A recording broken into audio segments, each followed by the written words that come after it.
다같이 묵상 기도 드리심으로 주일 오후 예배 하나님께 드립니다. 다같이 묵도 드립니다.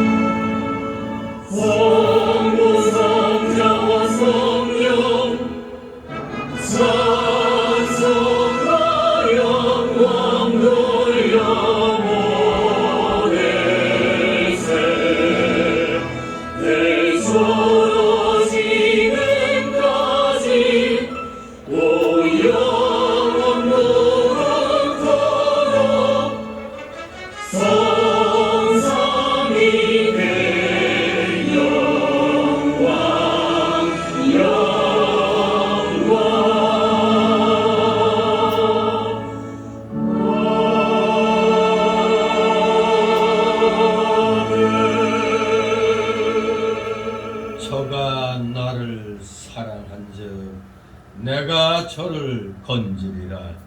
저가 내 이름을 안즉 내가 저를 높이리라. 아멘. 다같이 사도신경으로 신앙 노래 함께 드립니다. 전능하사 천지를 만드신 하나님 아버지를 내가 믿사오며 그 외아들 우리 주 예수 그리스도를 믿사오니 이는 성령으로 잉태하사 동정녀 마리아에게 나시고 본디오 빌라도에게 고난을 받으사 십자가에 못 박혀 죽으시고 장사한 지 사흘 만에 죽은 자 가운데서 다시 살아나시는 하늘에 오르사 전능하신 하나님 우편에 앉아계시다가 우리로서 산 자와 죽은 자를 심판하러 오시리라. 성령을 믿사오며 거룩한 공예와 성도가 서로 교통하는 것과 죄를 사하여 주시는 것과 몸이 다시 사는 것과 영원히 사는 것을 믿사옵나이다. 아멘. 다시 찬송가 330절 찬송 부르신 후 이 시간은 이용성 집사님 기도 인도하십니다. 330장 찬송입니다. 2절 부르고 간주 나갑니다.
만물을 창조하시고 우주 만물을 주관하시는 전지전능하신 아버지 하나님, 이 시간 주님 앞에 영광과 찬양을 드립니다.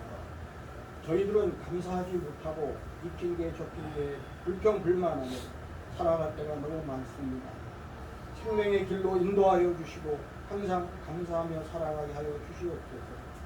세상의 흐름이 타락하고 말세의 길로 흘러가더라도 주님의 백성들은 빛과 소금의 직분을 다하는 신실한 믿음의 기독자가 되도록 이끌어 주시기를 간구합니다. 인간의 속된 나를 위한 삶이 아닌 하나님을 위한 삶을 살아가게 하여 주시옵소서. 언제나 한없는 사랑의 은혜로움으로 성은교회 성도님들에게 새 힘을 주셔서 구원받게 하여 주시옵시고, 생명의 말씀을 전하시는 목사님에게도 한없는 말씀의 축복과 육체의 강건함을 주시어 저희들이 은혜받게 하여 주시기를 기도합니다. 오늘도 아버지 하나님께 드리는 영광과 찬송과 저희의 예배를 받아 주시옵시고, 마치는 시간까지 함께하여 주시옵소서. 이 모든 말씀을 우리를 죄악에서 구원하여 주신 우리 주 예수 그리스도의 이름으로 간절히 기도드리옵나이다. 아멘. 네, 감사드립니다. 이 시간 함께 은혜 나눌 말씀 봅니다. 오전에 이어서 열왕기상 13장 20절에서 34절까지의 말씀을 교대로 읽도록 하겠습니다.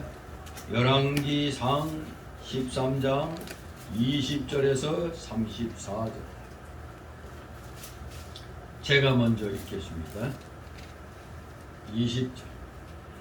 저희가 상 앞에 앉았을 때 여호와의 말씀이 그 사람을 데려온 선지자에게 임하니, 저가 유다에서 하나님의 사람을 향하여 외쳐가되 여호와의 말씀에 내가 여호와의 말씀을 어기며 내 하나님 여호와가 내게 명한 명령을 지키지 아니하고 돌아와서 여호와가 너더러 떡도 먹지 말고 물도 마시지 말라 한 곳에서 떡을 먹고 물을 마셨으니 네 시체가 네 열조의 묘실에 들어가지 못하리라 하셨느니라 아니라.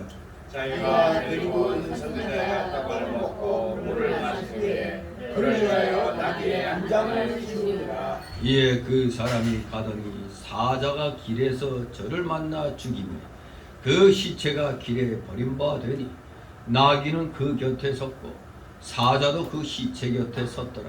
지나가는 사람들이 길에 보는 시체와 그 시체 곁에 사자를 보고 저 늙은 선지자가 산속에 가서 말하니라. 그 사람을 길에서 데리고 돌아간 선지자가 듣고 말하되 이는 여호와의 말씀을 어긴 하나님의 사람이로다.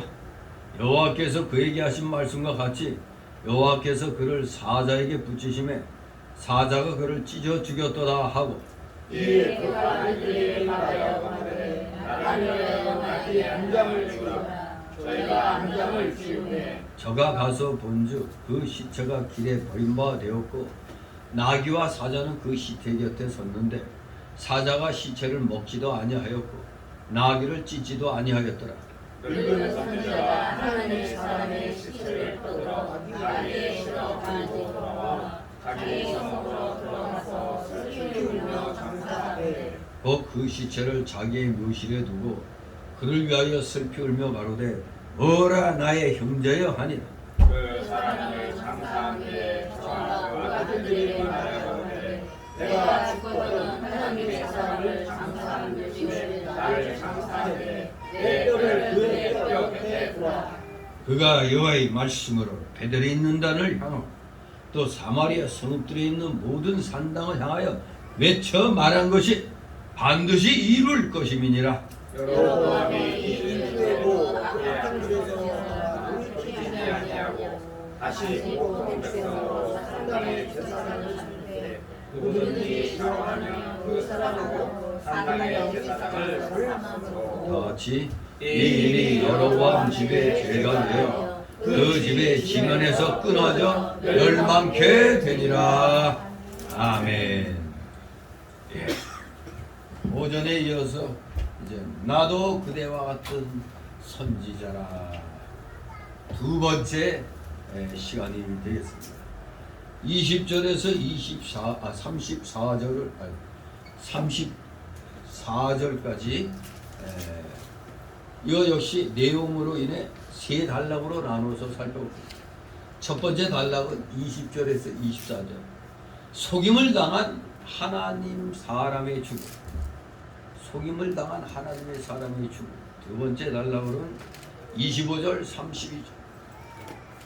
장사와 유언, 즉 불순종의 결과입니다. 불순종의 결과. 세 번째 단락으로 33절, 34절. 죄로 멸망케 된 여로보암아. 이렇게 세 단락으로 나눠서 살펴보도록 합니다. 오전에 우리는 여기에 등장하는 두 선지자의 행적을 놓고 매우 의미심장하다고 말씀드렸습니다. 바로 우리는 이 젊은 선지자와 늙은 선지자의 행적을 통해서 첫째가 우리가 어떠한 자세를 갖춰야 된다고요? 전적인 순종의 자세가 필요하다는 것. 즉 파수꾼의 바른 자세는 오직 99.9%까지만 순종이 아니라 100% 순종이라는 것을 분명히 우리는 배우게 됩니다. 왜? 이 99.9%까지 잘하다가 0.1% 순종 안 했더니 어떻게 됐다고요? 지금 읽은 대로 죽임을 당했습니다. 그것도 누구한테? 맹수의 왕 사자라고 하는 짐승에게 죽임을 당했습니다. 정말 우리 파수꾼이 하나님께 대한 중심을 잃어버리면 그 결과는 비참하게 된다는 걸 알아야 됩니다.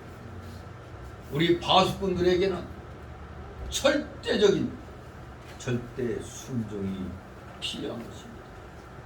그러면서 우리는 인본주의로 팽배해져간 이 북이스라엘에 남아있는 선지자들은 불의와 맞서 싸워야 되는데 이 늙은 선지자는 어떻게 했다고요? 침묵을 지켰습니다. 혹시 자기가 해를 당할까? 바로 우리는 이 늙은 선지자를 통해서 신앙의 결단이 얼마나 중요하다는 것을 우리는 배워야 되는 겁니다.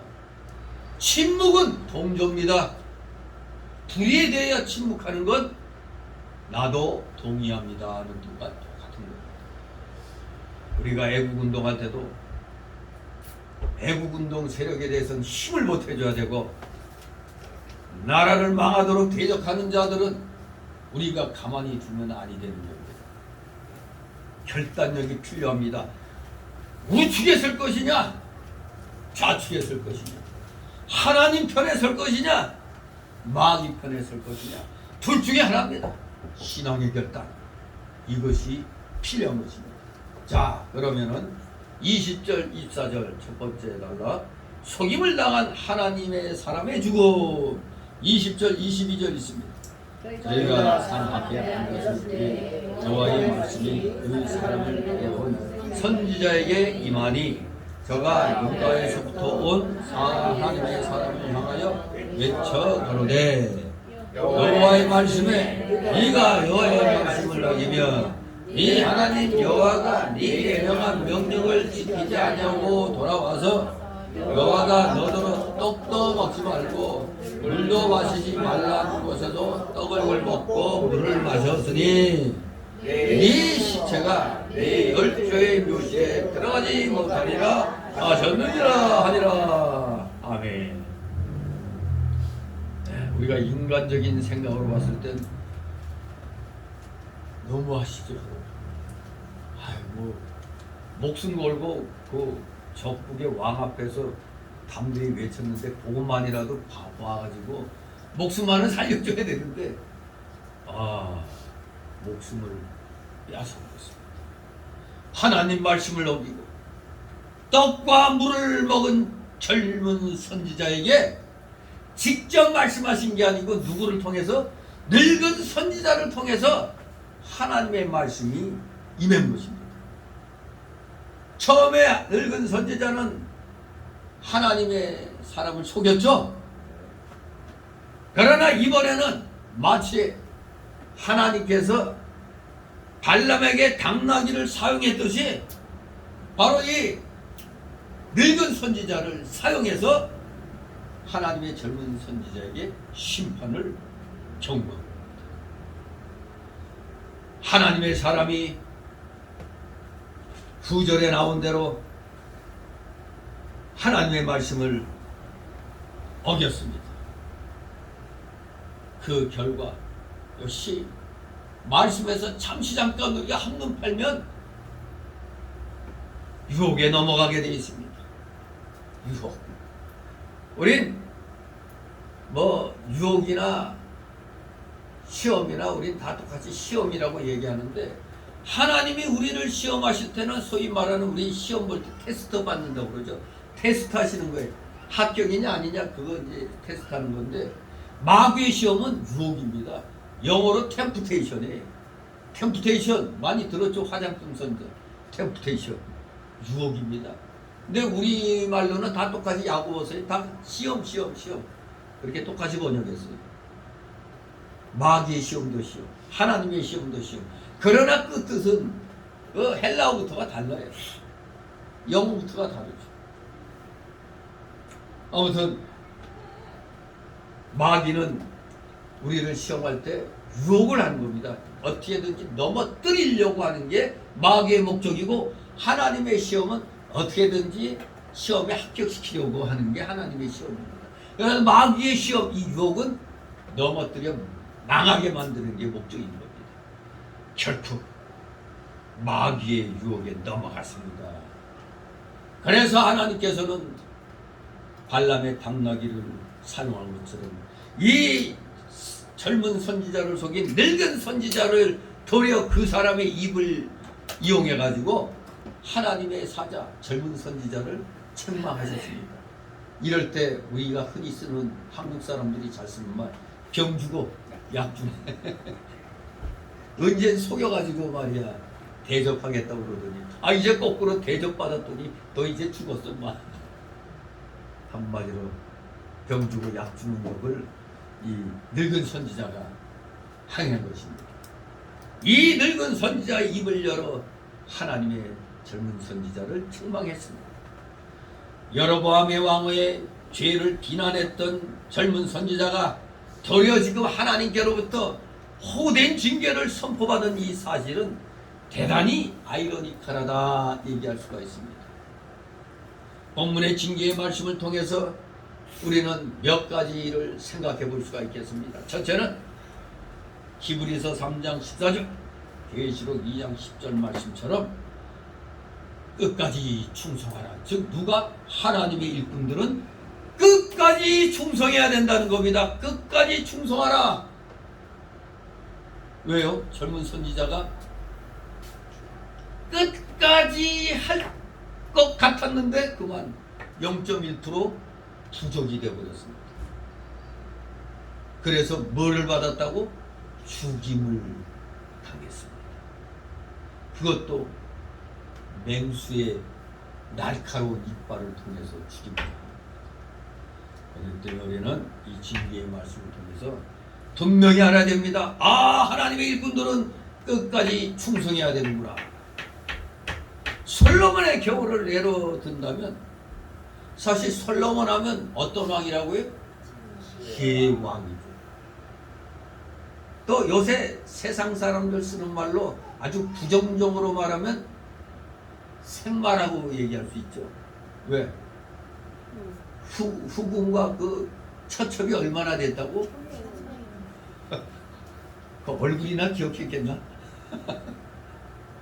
아마 지나갈 때 그 첩은 자기를 분명히 아리라 생각하고 인사하지만 솔로몬은 아마 떡 가다가 누구세요?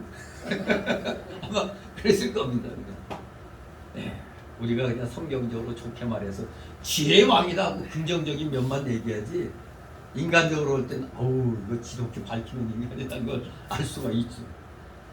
그야말로 긍정적으로 볼 땐 전무후무한 지혜를 소유한 자였습니다. 그러나 훗날의 영적 방만 상태에 빠져서 하나님이 주신 귀중한 은사를 간수하지 못함으로써 하나님의 아주 호된 진노를 받았던 자가 솔로몬이었습니다. 극과 극을 달렸습니다. 그런데 신약 시대의 바울 사도 같은 경우는 구원의 확신 가운데서 수많은 일들을 감당해내었음에도 빌립보서 3장 3절하고 13절과 14절에 뭐라고 그랬어요? 뒤에 있는 것은 잊어버리고 십자가를 바라보고 표대를 향하여 쫓아간다고 그랬어요. 뒤에 있는 것은 잊어버리고. 우리는 항상 그렇죠. 내가 전에 하나님께 이렇게 충성했으니까 하나님은 나에게 당연히 주셔야 돼. 어때요? 우리 그렇죠? 그래도 왜 우리 한국 사람들 쌤쌤이를 좋아하죠? 반가이 해. 전에 그만큼 했으니까 이번에 내 잘못한 거 그냥 퉁쳐. 하나님하고 퉁치려고 하죠. 우리 한국 사람들 퉁치려고 잘해요. 전번에 열심히 했으니까 요거 내가 잘못한 거 하나님 퉁 한번 쳐주시죠. 하나님은 어떤 하나님? 애들 쓰는 말로 얄짜 없는 하나님이죠. 얄짜 없는 하나님이에요. 사도 바울처럼 우리는 진정한 충성스러운 일꾼은 지나간 건 그냥 그걸로 끝내버려야지. 그걸 끄집어갖고 여기다 맞추려면 안 돼. 그저 앞만 보고 십자가만을 향하여 쫓아가야 됩니다.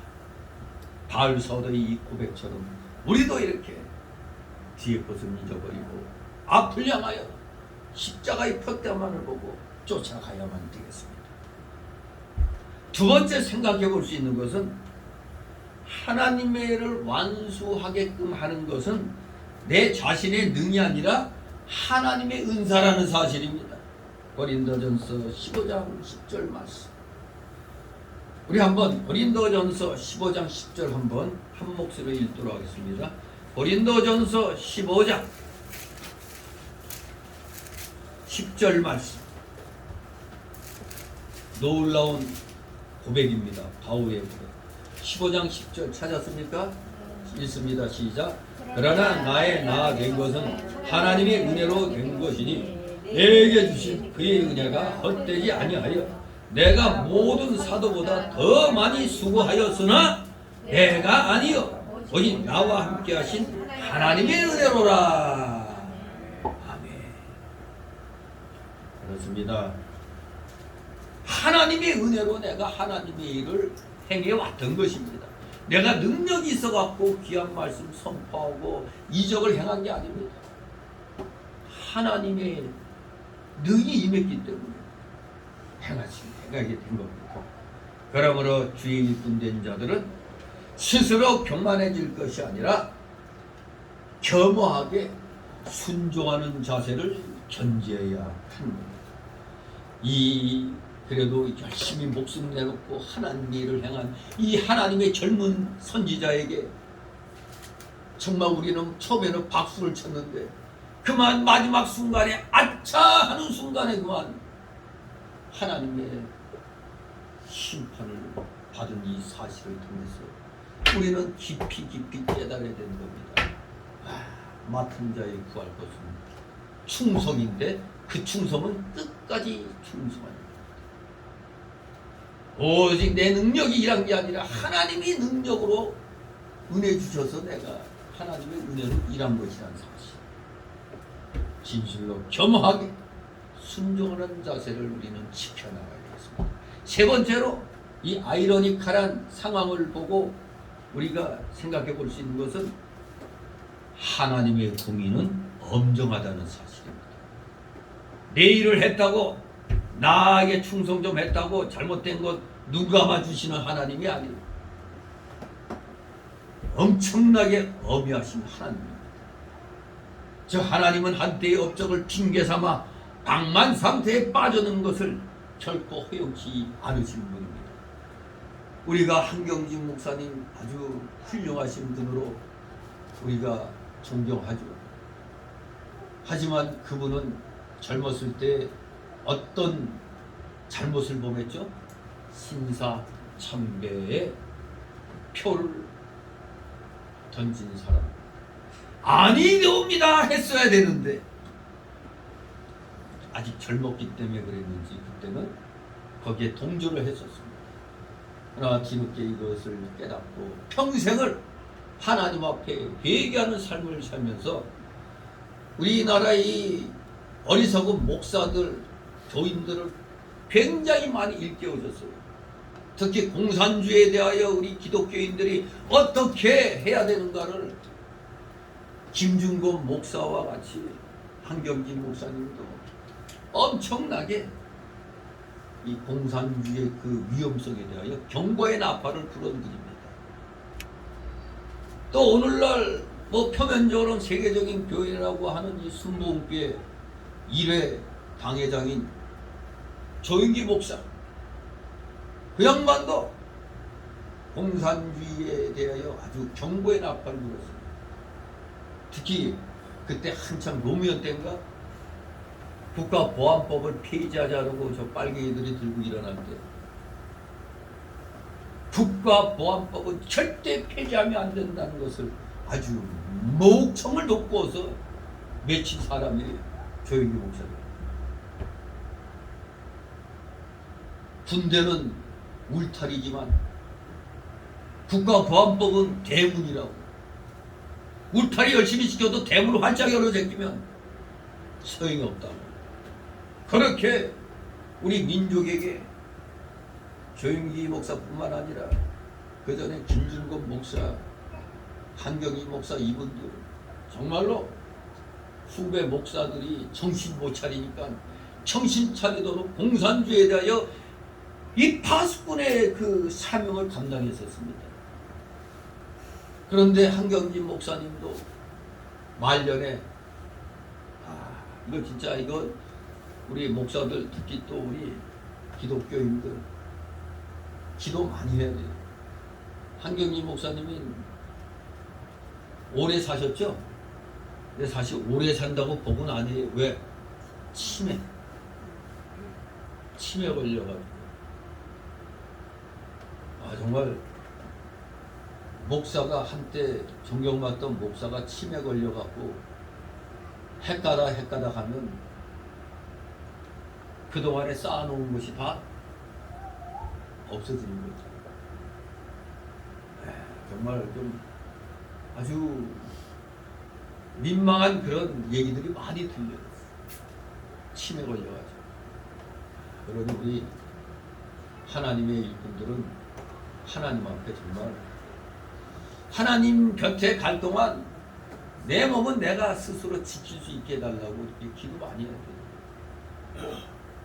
혼자 화장실도 가고 혼자 내 몸 관리 할 수 있을 정도 그렇게 기도를 해야 돼요. 옛날에 저희 그 외할머니 좀 신기해요.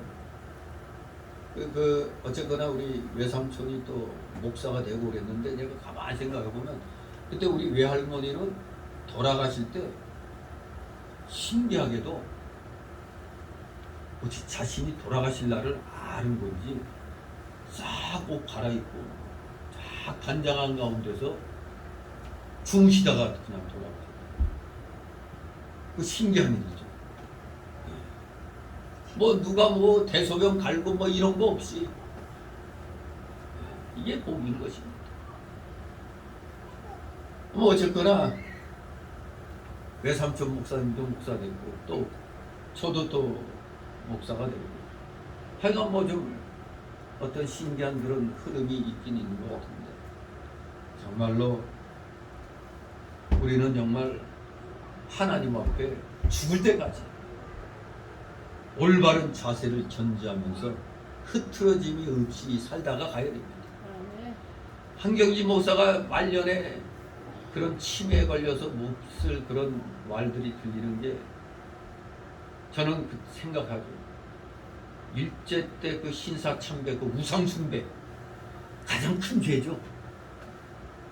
거기에 부표를 던져야 되는데 가표를 던진 그거 평생을 본인이 회개하는 삶을 살았다 하지만서도 하나님은 거기 그 죄에 대한 책임을 막판에 물으신 거 아닌가 그런 생각을 하게 됩니다.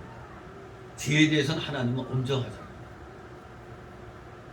왜냐하면 저 한경진 목사님 저렇게 목회하실 때 보면 뭐 이 남쪽에 내려와서 영락교회하고 이 대한민국 기독교계에 거들어서 이렇게 나가실 때도 그렇게 무슨 뭐 큰 무슨 명예적으로 손상되는 일이 없었어요.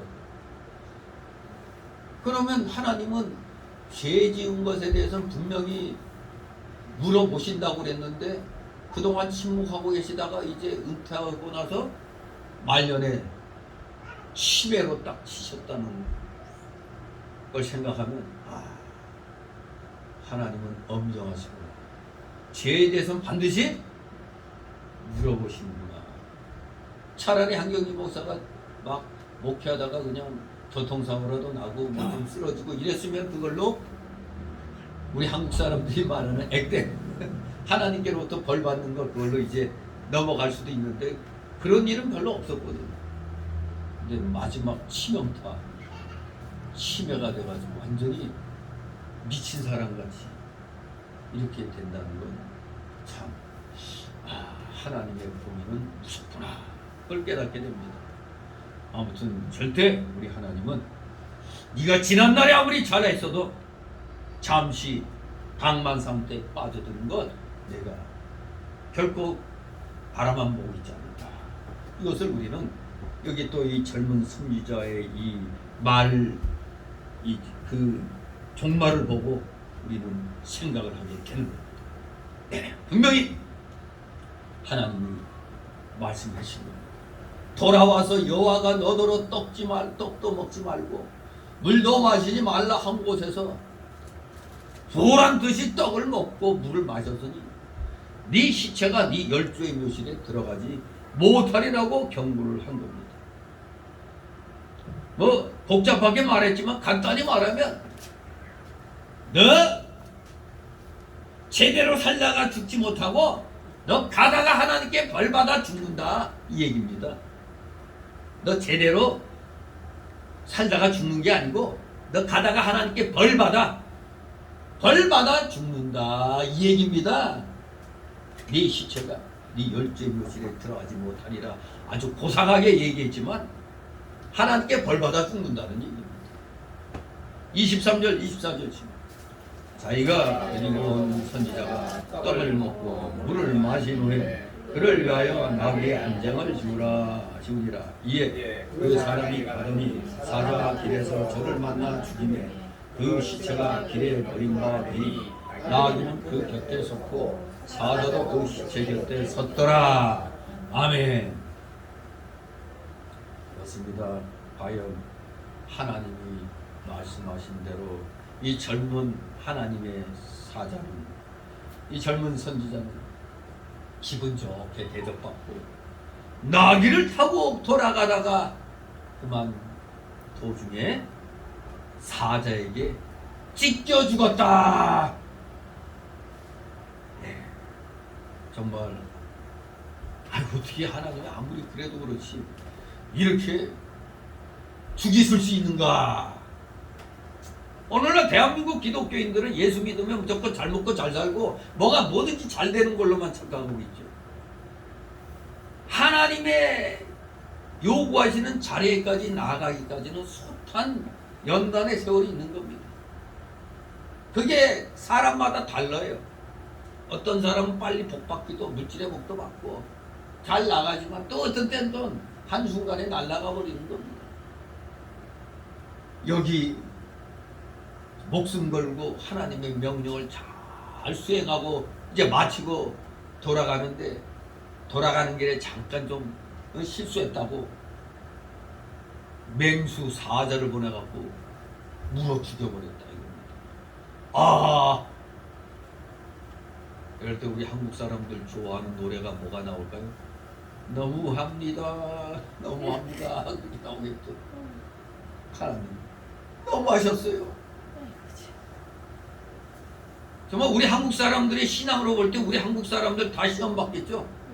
아니 그래도 90% 잘했잖아. 근데 요거 가지고 죽이면 어떻게 하나님께 충성해? 막 이렇게 아예 멋대로 살다가 가면 비 낫지 않느냐 이렇게 생각할 수도 있어요. 우리 은사주의적인 그런 신앙을 갖고 있는 사람들은 당장 시험 들잖아요. 하나님 믿으면 잘 먹고 잘 되고 뭐 잘 살고 이래야 되는데 무슨 이런 일을 당해. 정말 우리가 신앙에 대해서 그래서 한번 생각을 잘 해봐야 됩니다. 하나님은 무서운 분이시구나. 하나님이 명령 내리시면 어쨌거나 뒤에 내가 잘했고 못했고 이건 다 잊어버리고 일단 이 현실. 그래서 신앙은 언제가 중요하다? 지금이 중요하다는 겁니다. 과거에 아무리 잘했어도 지금 못하면 여기 젊은 선지자처럼 죽임을 당하는 거예요. 지금 못하면. 지금 잘해야 미래에 가서 그때 잘했다는 소리 듣지. 지금 못하면 미래에 가서도 별 볼일 없는 거죠. 중요한 건 지금 잘해야 되는 겁니다. 자, 그런데 신기한 일이 일어납니다. 사자가 그 사람을 물어 죽였는데 이 맹수 사자가 뭐 생각하겠어요? 배고픈데 나귀 새끼도 잡아먹고 사람도 잡아먹을 텐데 이게 뭐요? 나귀는 그 곁에 섰고 사자도 그 시체 곁에 섰더라. 무슨 이 만화 같은 일이 일어났어요. 사자가 그 하나님의 사람만 죽이고 먹지도 아니하고 심지어 나귀까지도 잡아먹지 않냐고 그냥 가만히 서 있었다는 겁니다. 그 신기한 일이죠. 이럴 수가 있나. 왜 사자가 먹지 않았을까? 우리는 여기에서 이 사자는 마귀의 상징입니다. 마귀의 상징으로 마귀는 하나님의 말씀을 어긴 사람의 생명과 그 역사만 죽이는 걸 가리키는 겁니다. 사자가 죽여놓고 가만히 먹지도 않고 있다는 사실은 이게 마귀를 상징하는 것으로 마귀는 하나님 말씀을 어긴 사람의 생명과 그 역사만 죽이는 거지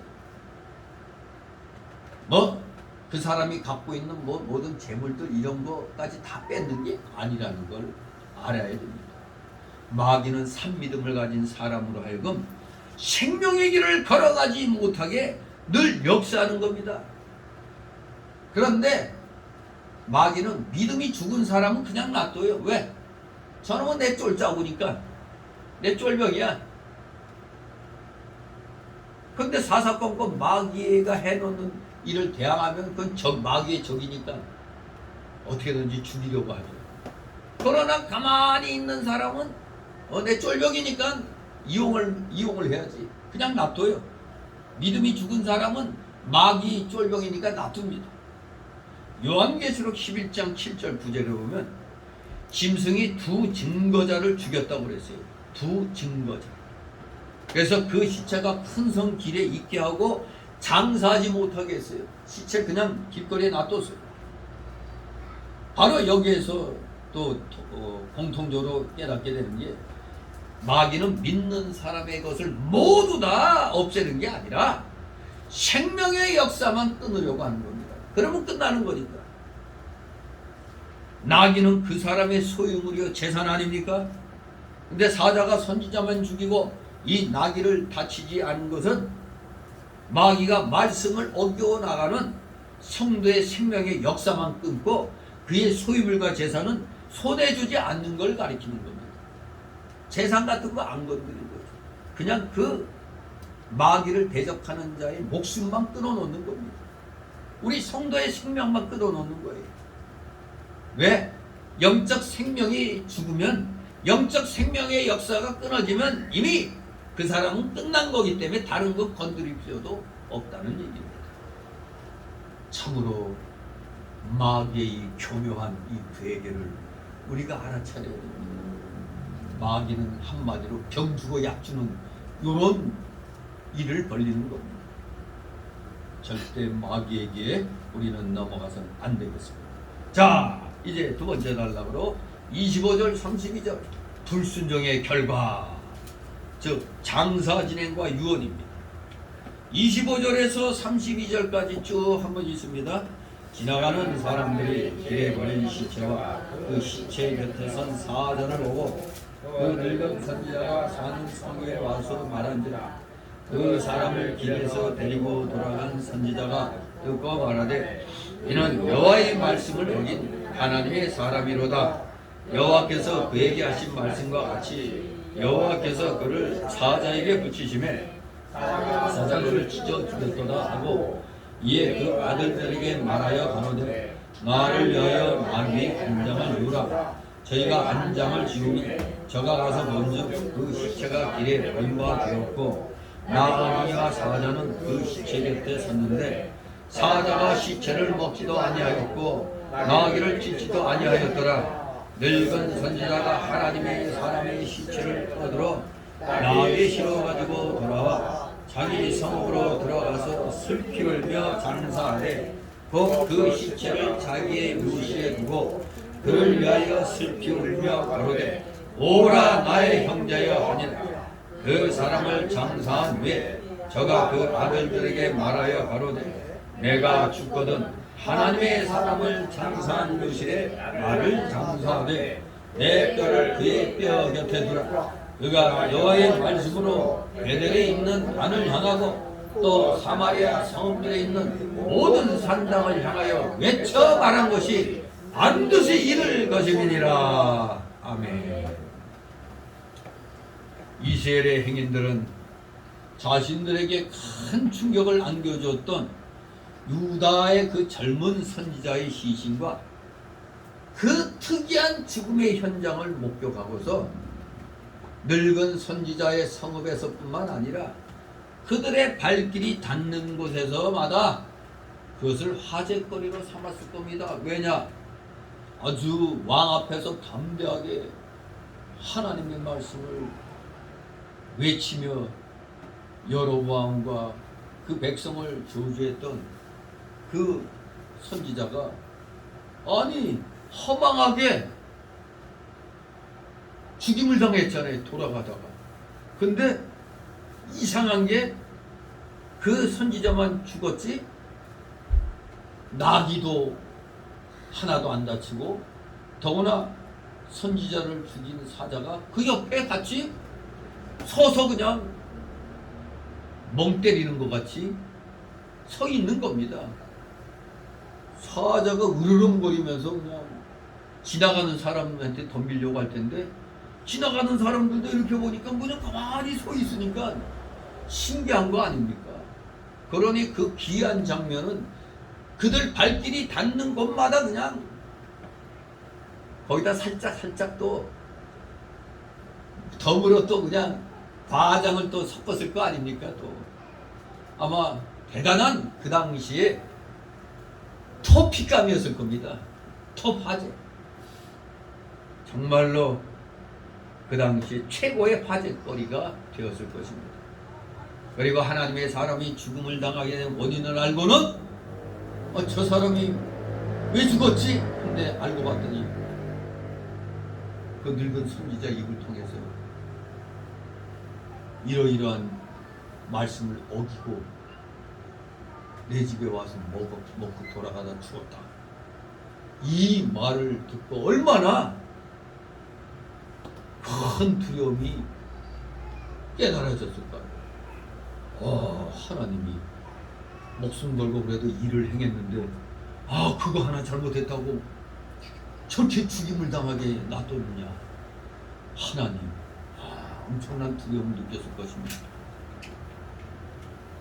하나님의 명령을 거스려 베델인과 더불어 음식을 나눴다는 이유로 하나님의 종이 참혹하게 징계를 받았다고 한다면 그들은 지금 그런 무서운 하나님을 저버리고 지금 가증한 우상숭배를 지금 일삼고 있잖아요. 그러니 자신들의 임할 그 무서운 하나님의 징벌 상상만 해도 소름이 끼쳤던 겁니다.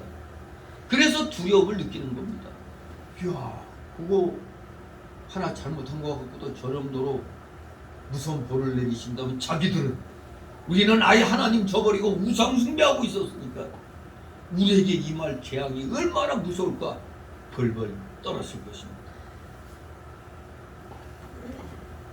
이제 이 상황을 목도한 행인들의 이야기를 전해들은 그 베델의 늙은 선지자는 하나님의 말씀이 실현된 데 대한 경외감과 하나님의 사람에 대한 나름대로 동정심과 함께 죄책감, 괜히 내가 그 사람 불러들여가지고 화를 당하고 했다 하는 이 죄책감 등으로 말미암아 아마 이 늙은 선지자는 굉장히 복잡한 신경에 사로잡혀 있었을 겁니다.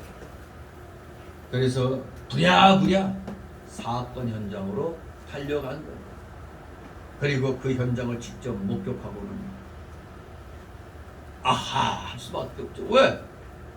아니 이놈의 사자가 사람만 죽이고 나귀도 그냥 놔두고 혼자 멍 때리고 가만히 있었으니까. 세상에 멍 때리는 사자를 본 것도 또 처음일 겁니다. 그러니 그걸 딱 보는 순간 아하 이 일은 하나님의 초자연적 역사로 말미암아 이루어졌구나. 이 깨달을 수밖에 없잖아요. 맹수가 어떻게 가만히 있어. 말도 안 되지.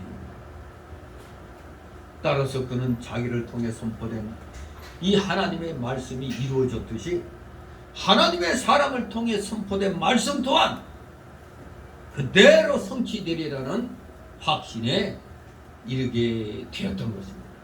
반드시 이룰 것입니다. 모든 산당을 향하여 외쳐 말한 것이 반드시 이룰 것이다. 이 늙은 선지자는 확신을 했던 것입니다. 늙은 선지자가 하나님의 사람을 자기 묘실에 장사하고 그를 위해 슬피 울었습니다. 또 장사한 후에는 아들들에게 자기가 죽거든 하나님의 사람이 장사된 묘실에 같이 장사해달라고 부탁했습니다.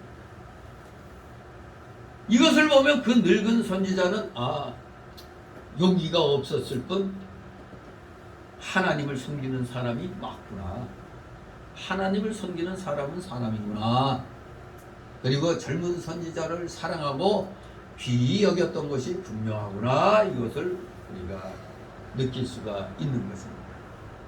하나님의 사람이 돌아갈 때 나귀를 주어서 태워보낸 것, 또 그가 죽었을 때 슬퍼한 것, 또 30절에 보면 형제라고 말한 것들, 그리고 자기 묘실에 장사 지내준 것, 또 자기가 죽은 다음에도 이 젊은 하나님의 사람과 같이 있기를 원한 것을 보면 이 늙은 선지자가 비록 용기는 없었어도, 그래서 친구는 있었어도 이 하나님의 젊은 선지자를 아주 귀히 여겼다는 것을 우리가 분명히 알 수가 있습니다. 귀히 여기고 사랑했다는 걸 알 수가 있는 것입니다. 그러면 왜 어찌하여 이 늙은 선지자가 왜 젊은 하나님의 사람을 속이고 죽게 했느냐 이겁니다. 그 당시 늙은 선지자는 여로보암의 위세에 눌려서 겁이 났던 겁니다. 두려워가지고 하나님의 말씀을 실행에 옮기려고 할 엄두를 못 냈던 겁니다. 하나님 말씀에 서 있지 못했어요. 여로보암 왕이 두려워가지고. 정말로 두렵고 떨림으로 하나님의 말씀대로 행해 나가야 될 텐데 당장 눈에 보이는 여로보암 왕의 그 위협, 그 위세에 눌려갖고 그저 침묵으로만 일관해 왔었던 것입니다. 늙은 선지자는 하나님의 말씀이 이루어질 것을 알고 저 젊은 선지자가 귀한 줄 알긴 알았지만 이 늙은 선지자는 젊은 선지자 보고 배우긴 배웠어도 자기를 위한 생활을 해왔던 겁니다. 하나님보단 자기를 위하는 삶. 그래서 자기 몸보신하느라고 귀한 일에 대하여 침묵을 해왔던 것입니다. 하나님을 위해서 자기가 이용당하려 하지 않냐고 도리어 자기를 위해서 하나님의 것을 이용하려고 하는 그런 선지자 그룹에 이 늙은 선지자는 속했던 겁니다. 오늘날 대한민국의 많은 목사들이 바로 이 늙은 선지자와 같은 이런 스탠스를 취하고 있는 겁니다. 하나님의 것을 자기를 위하는 생활을 하는 겁니다. 하나님 것 이용해가지고. 그래갖고 대우 얼마나 잘 받습니까? 하나님이 행하셨습니다가 아니라 자기가 능력이 있어갖고 행한 걸로 착각들을 하고 있죠. 즉 이 젊은 늙은 선지자는 하나님의 사람을 모셔다가 대접하면서 이스라엘에 대해서 하나님의 말씀을 드려야겠다는 생각으로 나름 거짓말까지 해가면서 하나님의 사람을 유인해서 대접한 겁니다. 과연 이 북이스라엘이 앞으로 어떻게 될까 이게 궁금했겠죠. 그래서 그것 좀 알고자 또 자기가 앞으로 이 사람 통해서 내가 어떻게 처신해야 될 건가 나름대로 복잡한 계산을 하면서 거짓말을 하고 이 젊은 하나님의 사람을 유인해가지고 대접을 한 것입니다. 그러니 목적은 선해요. 이 늙은 선지자의 목적은 선한 겁니다. 그래도 북이스라엘 위해서 나름대로 하나님께서 이 선지자를 통해서 무슨 말씀을 주시는가 그게 궁금했던 거거든요. 아무튼 뭐 북이스라엘을 위할 목적으로 이렇게 그 목적을 달성하려고 인본주의적인 수단을 쓰긴 쓴 것입니다. 마치 이것은 오늘날 기독교를 세상 나라에 이용하며 자기 개인의 목적에 이용하려고 하나님의 말씀을 좀 어기는 행동과 같은 겁니다. 오늘날 대부분의 목사들이 바로 이 늙은 선지자와 같은 이러한 모습을 취하고 있는 겁니다. 말로는 다 하나님 이야기. 그러면서 하나님의 것을 이용해 보는 겁니다. 자기 개인의 목적에 맞게 이용하려고 하는 겁니다. 결국 그러한 수단에 하나님의 참 선지자는 죽게 된 것이었습니다. 아무리 늙고 경험이 많은 선지자라고 할지라도 하나님의 말씀을 조금이라도 어긋나게 가르치면 그것을 단호하게 거절해야 자기 생명이 사는 겁니다. 말씀에 어긋난 것은 아니라고 얘기할 줄 알아야 되죠. 많은 사람이 옳다고 해도 아니 아무리 봐도 말씀에 어긋나 그러면 안 된다고 해야 되는 겁니다. 그게 진정한 하나님의 일꾼의 자세인 것입니다. 이제 세 번째 단락으로 33절 34절 선지자의 말을 우습게 한 여로보암 왕의 멸망입니다. 죄로 멸망케 된 여로보암 왕 33, 34절 있습니다. 여로보암이 이르되 감길에서 떠나 돌이키지 아니하고 다시 보통 백성으로 산당의 제사장을 삼되 누구든지 자오라면 그 사람으로 산당의 제사장을 삼았으므로 이 일이 여로보암 집의 죄가 되어 그 집이 지면에서 끊어져 멸망케 되니라. 아멘. 자, 아무리 지가 높고 부유하고 풍부하게 살면 뭐합니까? 이 여로보암 왕 분명히 자기 눈으로 봤잖아요. 재단이 갈라지고 자기 손이 마비되는 이런 징계를 받은 후에도 어떻게 된 일인지 회개하지 아니하고 계속 자기의 정권을 유지하기 위해서 계속 인본주의적으로 북이스라엘을 다스려 나가는 그런 악을 행했던 겁니다. 시편 49장 20절에 보면 존귀에 처하나 깨닫지 못하는 자는 뭐와 같다? 멸망하는 짐승 같다고 그랬습니다. 어디? 시편 49장 20절. 잠언 29장 1절에도 자주 책망을 받으면서도 목이 곧은 사람은 갑자기 패망을 당하고 피하지 못하리라고 했습니다. 책망과 징계를 받고 말씀으로 권면을 받으면서도 돌이키지 않고 여전히 그 길을 걸어나간다면 멸망하는 짐승처럼 반드시 멸망할 날이 오는 겁니다. 우리는 하나님을 두려워하고 하나님의 징계가 올 때에 깨닫고 즉시 돌이켜야 되는 겁니다. 즉시 돌이킬 줄 알아야지 그것이 진정한 신앙인입니다. 여로보암 왕이 하나님의 말씀대로 단을 회파하고 금송아지를 없애고 예루살렘에 가서 예배를 드렸다면 아마 하나님께서 이 여로보암 집안의 권세가 오래 가도록 아마 잘 되게 해 주셨을 겁니다. 그러나 여로보암은 그렇게 된다면 왕으로서의 체면은 안 설 것 같고 또 이러다가 자기도 예루살렘 성에 가서 제사 드리면 북이스라엘 백성들도 다 예루살렘 성에 가서 제사 드리다가 다들 우리는 유다가 줬사오냐고 유다에 나오냐. 어떻게 되겠어? 그럼 자기는 왕노로 못하게 될 상황이 되어버리잖아. 아니, 백성이 다 예루살렘에 가서 안 와. 그럼 왕노로 끝나는 거 아닙니까? 그 왕노로 못할 염려가 생겨가지고 여로보암 왕은 성경대로 못한 겁니다. 성경대로 못했어요. 하나님의 뜻을 생각하지 아니하고 사람의 뜻만 생각하게 하는 것. 마태 16장 23절 말씀처럼 그 마귀의 역사인 것입니다. 하나님의 뜻이 아니고 내 자신의 사람의 뜻으로만 생각하는 것. 이건 마귀가 주는 생각입니다. 마귀의 역사인 것입니다. 여로보암 왕은 깨닫지 못했습니다. 그렇기 때문에 여기 나온 대로 제사장은 레위 족속을 통해서 제사장을 세워야 되는데 보통 백성으로 상당히 제사장을 삼을 때 전입가경이라고 그러죠. 누구든지 자원하면 그 사람은 상당히 제사장을 삼아버렸어요. 아무나. 오직 아론 자손만이, 레위 지파의 아론 자손만이 제사장이 될 수 있다는 기회를 무시한 이 여로보암 왕의 정책은 북왕국 내에 진정한 여호와 하나님의 종교가 발붙일 여지가 하나도 생겨나지 않는 거죠. 아예 발을 못 붙이게 하려는 것입니다.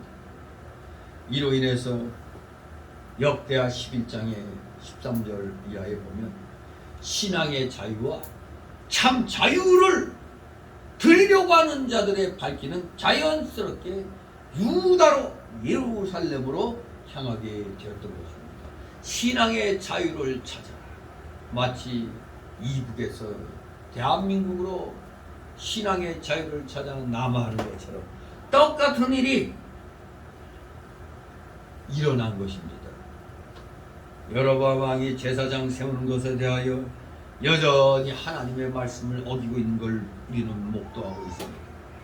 우리는 하나님 앞에 두렵고 떨림으로 제사하여 하나님 앞에 합당한 제사장을 세워야 하는 것입니다. 사무엘상 2장 29절 보면 엘리의 아들들이 하나님 보시기에 합당치 않은 제사장이 되었기 때문에 범죄하다가 하나님의 징계를 받아 다 전쟁터에서 죽임을 당했죠. 우리는 하나님 앞에 제사 드릴 때 구약시대에는 소나 양을 잡아서 제사 드렸잖아요. 마치 그거와 마찬가지로 우리는 예수님의 구속을 믿고 자기의 생명을 다 바쳐 정성을 다해서 진정으로 산제사를 드리도록 힘을 써야 하겠습니다. 또 제사장은 하나님과 늘 교통하고 하나님의 말씀대로 행하는 바른 제사장이 되어야 됩니다. 즉 오늘날 목사들이 정신 똑바로 차려가지고 파수꾼으로서의 역할을 바로 해야 되는 겁니다. 시대에 대해서 어두운 목사들, 대한민국 역사가 어떻게 돌아가는지도 모르는 목사들이 너무 많아요. 이 부족국가 시대부터 이 고조선 시대 거치고 한반도에 어떠한 나라들이 세워져 왔는가. 이 하다못해 삼국시대부터 통일, 신라, 고려, 통일신라 후에 후삼국시대가 있었고 또 고려시대를 거쳐 또 조선시대가 거치고 또 일제 이게 멸망당하기 전에 잠시 잠깐 대한제국으로 국호를 변경하고 근데 고종이 나라 팔아먹은 거지 사실 뭐 내국 오적이라고 이완용이를 욕하지만 진짜로 고종이 팔아먹은 거예요. 고종 그들은 일본 정부로부터 아주 그냥 자기까지 받고 잘 먹고 잘 살았잖아요. 그리고 나서 이제 일제식민지를 거쳐 38선이 어떻게 생겼는지도 모르고 미국이 그었다고 단순히 그저 미국에 의해서 38선이 그어졌다고 그렇게 단순하게 생각하고 그러면서 해방이 되니까 미국은 해방군으로서 이 땅에 일본군을 무장해제시키려고 들어온 거지. 우리나라 땅에 욕심이 있어서 들어온 게 아니에요. 뭔가 이 역사를 똑바로 알아야지. 저 빨갱이들 역사관에 의해서 애들을 가르치니까 애들이 지금 우리 대한민국 역사에 대해서 완전히 부정적이 되는 거예요. 여기다 저 사랑제일교회 같은 경우는 이충근 박사나 이런 또 외교학이나 국제학이나 또 헌법학의 권위자 이런 양반들이 장로로 있어가지고 청년들에게 쭉 이렇게 가르치고 또 이충근 박사는 이화여대 가서 이 국제학에 대해서 이제 우리나라의 그 역사 이런 걸 이렇게 쭉 얘기하면 이 학생들이 원통이 안 돼요. 우리가 속았다고, 우리가 역사를 잘못 배웠다고 그냥 분노를 한대요. 분노를 소위 MZ세대라고 그러죠. 분노를 한대요. 이런 역할을 목사들이 해야 되는 겁니다. 목사들이 자기 교회 교인들에게 똑바로 가르치고 학생들에게 똑바로 가르쳐야 되는데 이 목사들부터가 이 역사, 국사도 제대로 몰라. 진짜 한심하더라고요. 한심. 아무튼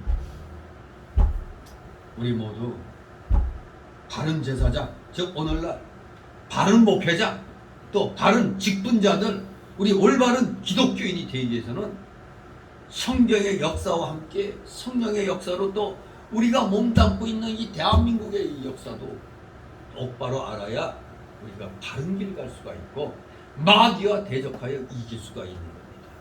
진실로 우리 마귀와 싸워 반드시 승리만을 쟁취해 나가는 진실된 믿음의 일꾼들 되시기를 주님의 이름으로 축원합니다. 기도합니다.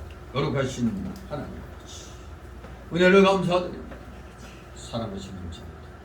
아버지 한 사람 한 사람 기억하여 주옵시고 이들의 사상과 이들의 그 생각 온전히 주님께로 100% 주님께로 향하도록 성령으로 온전히 역사하여 주시옵소서.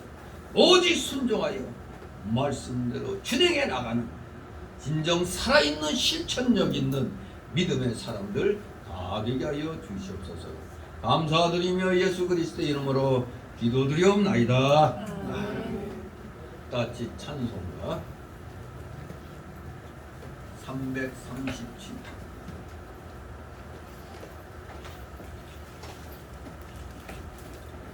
337편 찬송가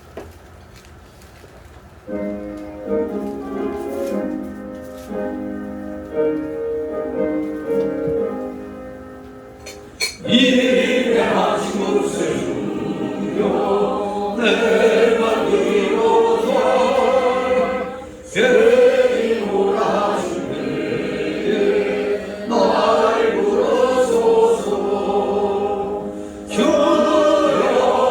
주여 내 말 들으소서 세임을 하시네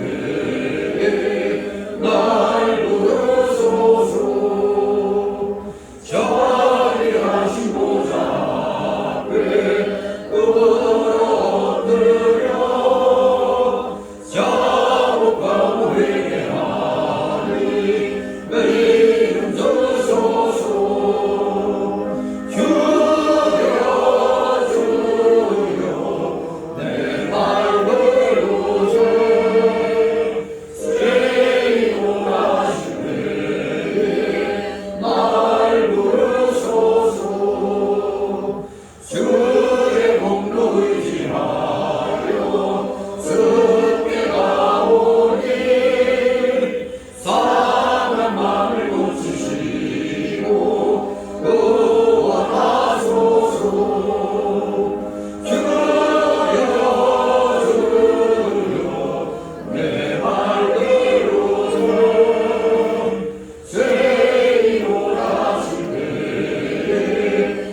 우리에게 영원한 주시고 우리가 우리 주인들을 사랑과 같이 우리 죄를 사하여 주시고 우리를 시험에 들게 하지 마옵시고 다만 악에서 구하옵소서.